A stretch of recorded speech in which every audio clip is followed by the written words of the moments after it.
Hello বন্ধুরা, সবাই কেমন আছো? আমিও খুব ভালো আছি। লাস্ট 2.5 মাস ধরে আমি আমার ওয়েটটাকে রিডিউস করার জন্য কিছু প্রসেস বলো, কিছু ওয়ে বলো ট্রাই করছি। ওয়েট লস করা মানে এই নয় যে তোমাকে সবসময় না খেয়ে থাকতে হবে কিংবা খুব বাজে বাজে খাওয়া স্যালাডের ওপর দিয়ে থাকতে হবে।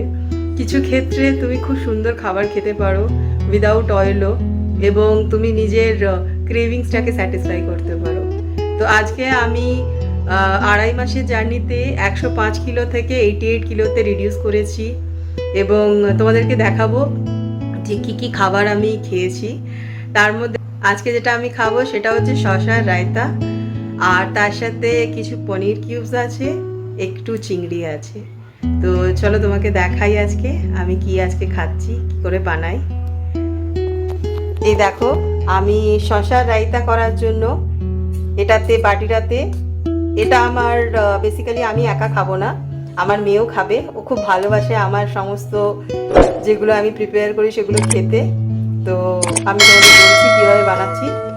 আমি এটাতে 3 চামচ মতো দই নিয়ে নিয়েছি, নর্মাল আমুলের দই। তোমরা ইচ্ছা করলে ঘরে পেতেও নিতে পারো, কিংবা মিষ্টি দোকানেও যে টক দই পাওয়া যায় সেটাও নিতে পারো। আমি প্রেফার করি ব্র্যান্ডেড নেওয়ার, তো সেই জন্যই আমি আমুলের দইটা নিয়েছি। এবার আমুলের দইয়ের সাথে আমি এখানে নিয়ে নিয়েছি কিছু আরও ইনগ্রিডিয়েন্টস, সেটা হচ্ছে শসা, পেঁয়াজ, আর একটুখানি সুইটকর্ন।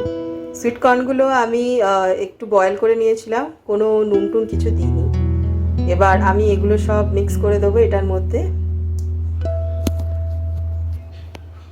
এবার এটার মধ্যে আমি দেব একটুখানি লেবুর রস, আমার 1 চামচ মতো তুমি দিতে পারো।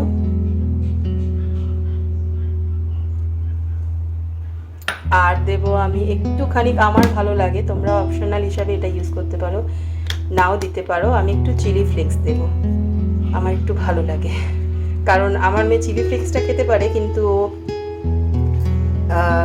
লঙ্কা কুচিটা খেতে পারে না। তোমাদের ইচ্ছা হলে তুমি একটু লঙ্কা কুচি দিতে পারো। এর সাথে আমি দেখো 1/2 চামচ মতো নুন দিয়ে দিচ্ছি, আর একটু জাস্ট খেতেও ভালো লাগবে, টেস্ট হবে, আমি একটুখানি বিট নুনও ইউজ করছি এটার মধ্যে। তোমাদের নুনের পরিমাণটা তোমাদের পছন্দ মতো তোমরা দেবে। এবার এটাকে আমি ভালো করে মিক্স করে নেব। তোমাদের যদি ইচ্ছা হয় দই তোমরা আরও বেশি দিতে পারো, কিন্তু আমার এই কোয়ান্টিটিটাই ভালো লাগে। দইটা খেলে তোমাদের প্রোটিনের যে রিকোয়ারমেন্টটা আছে, ওয়েট লসের সময় আমরা বেসিক্যালি আমাদের প্রোটিনটা খাওয়াটা খুবই দরকারি। কার্বসটা যারা যারা অ্যাভয়েড করতে পারো না তারা কার্বস নিও, কিন্তু আমি একেবারেই কার্বসটা ছেড়ে দিয়েছি। আমি বেসিক্যালি যে কার্বসের রিকোয়ারমেন্ট আছে আমি এই প্রোটিন এবং এই ধরনের পালসেস থেকে নিয়ে থাকি। তো দেখো, এটা আমি মিক্স করে নিয়েছি, খুব সুন্দরভাবে ওটাকে মিক্স করে নিলাম, এবং এটা ইয়ামি হয়, দারুণ খেতে হয়। এটা তুমি চাইলে তোমার বাচ্চাকেও খাওয়াতে পারো, ওদেরও খুব টেস্টি লাগবে, খুব সুন্দর খেতে হয় এটা। আর তার সাথে আমি আজকে করে নিয়েছি, আমার করতে যাব সেটা বেসিক্যালি হচ্ছে, এটা হচ্ছে কিছু পনির কিউবস আছে, তার সাথে কিছু চিংড়ি আছে, আর কিছু সোয়াবিন আছে। ঠিক আছে, এটা আমি আমার পুরো ফ্যামিলির জন্য করছি, নট অনলি আমার খাবার জন্য।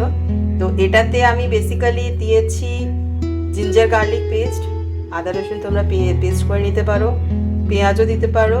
আমি এটাতে দিয়েছি শুধু জিঞ্জার গার্লিক পেস্ট, তার সাথে দিয়েছি একটু গোলমরিচ, একটুখানি গরম মশলা, দই দিয়েছি 4 চামচ মতো, আর তার সাথে দিয়েছি আমি একটা ম্যাগি মশলার প্যাকেট। ঠিক আছে, আর আমার খুবই ভালো লাগে চিলি ফ্লেক্সটা, তোমরা যদি চাও লঙ্কা কুচি করে বা বেটে দিতে পারো। আমি চিলি ফ্লেক্সটা দিয়ে দিয়েছি, যেটা একটা আফটার যখন আমি এয়ার ফ্রায়ারে করবো সেটা একটা লুকসটা আলাদা থাকে। তো এটাকে ভালো করে আমি মেখে নিয়েছি, তোমরা স্পুনের সাহায্যে করতে পারো, আমি হাত দিয়ে করছি। এটাকে মেখে নিয়ে পরে এটাকে আমরা এয়ার ফ্রায়ারে দেব। এতে আমি বেসিক্যালি কোনো অয়েল ইউজ করিনি, তোমরা এয়ার ফ্রায়ারে দেওয়ার সময় বা তার আগেও একটু বাটার কিংবা সামান্য একটুখানি তেল ইউজ করতে পারো, কিন্তু ওয়েট লসের জন্য তোমরা বাটার ইউজ করতে পারো বা ঘি ইউজ করতে পারো বা কোকোনাট অয়েল ইউজ করতে পারো, কিন্তু তেলটা আমি অ্যাভয়েড করি বলে আমি কোনো রকমের তেল এটাতে ইউজ করিনি। এবার এয়ার ফ্রায়ারের মধ্যে আমি দিয়ে দেবো সাজিয়ে সাজিয়ে এটাকে। এটা 10 মিনিটের মতো আমি রেখে দিয়েছিলাম একটু ম্যারিনেট হওয়ার জন্য।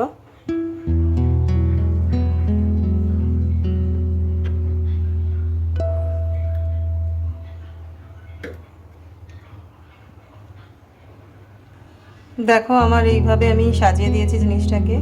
এবার আমি এটাকে এয়ার ফ্রায়ারে ঢুকিয়ে দিচ্ছি। দেখো আমার চিংড়িটা রেডি হয়ে গেছে। চিংড়িটা এরকম দেখতে হয়েছে, দারুণ একটা গোল্ডেন ব্রাউন কালার এসছে, খেতেও দারুণ টেস্টি।